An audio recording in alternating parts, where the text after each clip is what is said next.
Udah. Assalamualaikum warahmatullahi wabarakatuh. Halo semuanya, kami dari kelompok 12. Sebelumnya perkenalkan, saya Lia Amanda. Saya Lesa Nabila. Saya Prianto. Baik, selanjutnya kita akan langsung aja masuk ke slide materinya. Baik, pada pertemuan kali ini kelompok kami akan menjelaskan materi tentang kutipan dan sistem rujukan. Untuk bagian pertama akan dijelaskan oleh teman kami yang bernama Apri. Yang pertama ada pengantar. Yang pertama yaitu kutipan dan sistem rujukan sangat penting dalam penulisan karya ilmiah. Yang kedua, karya ilmiah menyampaikan ide, argumen, dan hasil penelitian dengan cara yang dapat dipertanggungjawabkan. Yang ketiga, kesalahan dalam kutipan bisa menyebabkan plagiarisme, yaitu mengambil karya orang lain tanpa menyebutkan sumber. Contoh kasusnya yaitu seorang siswa menyalin teori dari buku sosiologi untuk SMA tanpa menyentuh sumber. Maka tulisannya dianggap plagiat, meskipun isinya benar. Yang kedua yaitu pengertian kutipan. Kutipan adalah pengambilan kalimat atau pendapat dari karya orang lain, atau baik tertulis maupun lisan.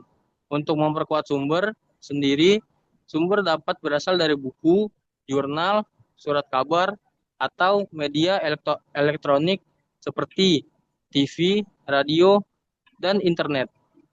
Tujuan kutipan yaitu menguatkan argumen, menghargai pemilik pemilik ide, membuktikan keabsahan pendapat. Contohnya yaitu menurut Keraf atau 2009 halaman 1.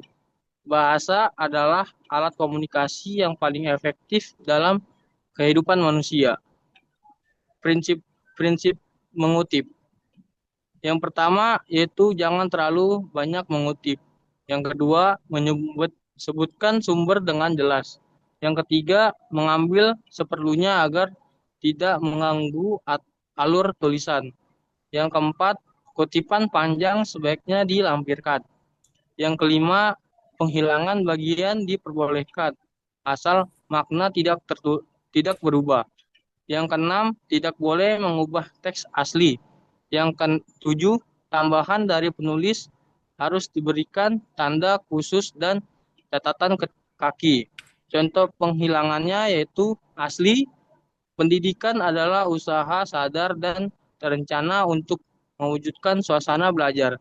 Menjadi, pendidikan adalah usaha sadar untuk mewujudkan suasana belajar. Baik, selanjutnya ada jenis-jenis kutipan. Yang pertama ada kutipan langsung. Kutipan langsung ini adalah kutipan yang diambil kata demi kata dari sumber asli tanpa adanya perubahan. Ciri-cirinya yaitu tidak boleh mengubah teks aslinya. Yang kedua, disertai tanda kutip. Yang ketiga, menyertakan nama penulis, tahun, dan halaman. Sebagai contoh yang pertama yaitu contoh pendeknya kurang dari 4 baris, yaitu bahasa merupakan alat komunikasi paling utama bagi manusia. Ini dikemukakan oleh Krida Laksana pada tahun 1984 di halaman 12. Jadi ini salah satu cirinya ada di kutipan ini yang dimana terdapat tanda kutip di sini, tanda kutip dua. Terus juga kutipannya memang benar-benar asli dari si ahlinya. Terus juga ada penulisnya, nama penulis Krida Laksana, tahunnya di tahun 1984 dan halamannya di halaman 12. Selanjutnya ada contoh kutipan panjang terdiri dari lebih dari 4 baris yang dimana diletakkan terpisah dengan ukuran huruf yang lebih kecil. Contohnya yaitu menurut Keraf pada tahun 2009 di halaman 15, bahasa adalah alat komunikasi yang memungkinkan manusia bekerja sama, berinteraksi, dan mengungkapkan gagasan. Bahasa juga berfungsi sebagai alat berpikir dan menyampaikan perasaan. Di sini sama seperti yang di atas, hanya saja untuk nama penulisnya ditaruh di bagian depan dan ditambahkan kata menurut. Menurut ahlinya yaitu Keraf di tahunnya di sini terdapat tahun dan halamannya juga. Terus di sini Selanjutnya ada jenis kutipan tidak langsung, yang dimana kutipannya diungkapkan dengan kata-kata sendiri tanpa mengubah makna. Contohnya, menurut Krida Laksana, pada tahun 1984, di halaman 12, bahasa memiliki peranan penting sebagai sarana komunikasi manusia dalam kehidupan sosial, yang dimana kata-kata ini dari kata langsung, dari kutipan langsung, hanya saja diubah bahasanya pakai bahasa kita sendiri, namun maknanya tetap sama seperti pada tulisan kutipan langsungnya, gitu. Selanjutnya ada pengertian sistem rujukan. Sistem rujukan adalah cara mencantumkan sumber kutipan agar pembaca dapat melacak asal referensi. Di sini ada jenis rujukan. Yang pertama ada catatan kaki atau footnote. Biasanya ini diletakkan di bagian bawah halaman. Terus juga ada catatan belakang atau endnote. Biasanya ini diletakkan di akhir bab atau tulisan. Jadi misalkan bab 1 itu kita ngejelasin dulu isi bab 1. Nah, untuk rujukannya atau sumbernya itu ditaruh di akhir babnya. Nah, ada contohnya dari jenis rujukan, yaitu contoh dari catatan kaki, yang dimana manusia adalah makhluk sosial yang membutuhkan orang lain. Nah, untuk mencantumkan sumbernya, ini ada di bawah halaman atau di bawah tulisan si kata kata langsungnya ini gitu. Jadi untuk sumbernya ini dari Surjono Sukanto, Sosiologi Suatu Pengantar, Jakarta Raja Wali Press 2002, halaman 45. Jadi ini ditulisnya benar-benar di bawah eh, tulisan si ahlinya ini, Sujono Sukanto gitu. Selanjutnya ada catatan tambahan. Selain referensi, catatan juga bisa digunakan untuk penjelasan tambahan seperti istilah, tokoh, atau informasi konteks. Sebagai contoh, tokoh ini dikenal sebagai penggagas gerakan nasionalisme Melayu. Nah, tokoh ini itu eh, pastikan kita bingung dong, tokoh ini tuh siapa gitu. Nah, dengan adanya catatan tambahan ditaruh di bagian bawah gitu. Jadi ini penanda, terus ditambahin penanda baru yang sama, yaitu tokoh yang dimaksud ini adalah Ibrahim Yakub yang berjuang menyatukan Indonesia dengan Malaysia, dimakamkan di TMP Kalibata pada 1979. Jadi catatan tambahannya itu di samping atau di bawah tulisan yang dimaksud, yaitu ada namanya dan juga dijelaskan dia itu siapa-siapanya gitu. Selanjutnya ada istilah dalam catatan kaki. Yang pertama ada ibid, yaitu sumbernya sama tapi halamannya juga sama. Terus juga ada objit, sumbernya sama tapi halamannya berbeda. Dan ada logcheat, artikel atau jurnalnya sama tapi halamannya ini berbeda. Sebagai contoh, yang pertama ada Donald B. Calm, Batas Nalar, Jakarta KPG 2005, halaman 159. Terus next-nya itu nggak perlu kita nulis sepanjang ini lagi gitu. Jadi cukup kita tulis ibid dengan di bold, yang dimana menandakan untuk teks selanjutnya ini dia tuh bahwa dia sama sumbernya, sama dan halamannya juga sama, walaupun tulisannya berbeda gitu. Jadi misalkan ini kata-katanya apa, terus sumbernya ini si Donald B. Calm, Batas Nalar Jakarta dan lain sebagainya. Terus ada kata lainnya, tapi dia sumbernya masih sama dari si Donald B. Calm, Batas Nalar Jakarta KPG 2005 halaman 159. Kita hanya kita cukup nulis kata ibid aja, itu menandakan bahwa dia dari sumber dan halaman yang sama. Terus juga object halaman 170, yang dimana object ini menandakan dia sumbernya masih sama dari si Donald Bacon, tapi hanya saja halamannya yang berbeda. Jadi kita tetap nulis halamannya, dia di halaman berapa, yaitu halaman 170.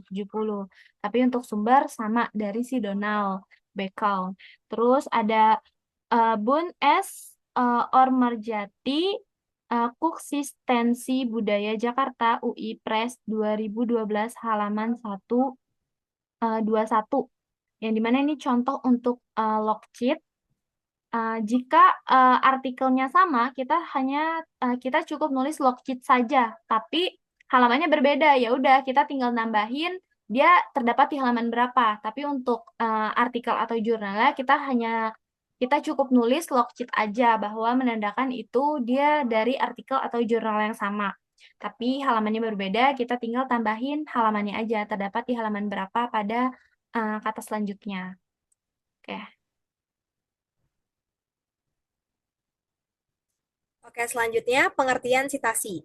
Sitasi dapat didefinisikan sebagai referensi intelektual untuk sumber yang diterbitkan dan atau tidak dipublikasi dengan mengutip buku, penulis, atau publikasi yang ada untuk mendukung suatu fakta. Maksudnya, situs ini merupakan cara kita untuk memberitahu membaca bahwa bagian-bagian tertentu dari tulisan kita berasal dari sumber yang ditulis penulis lain. Nah, tujuannya apa sih?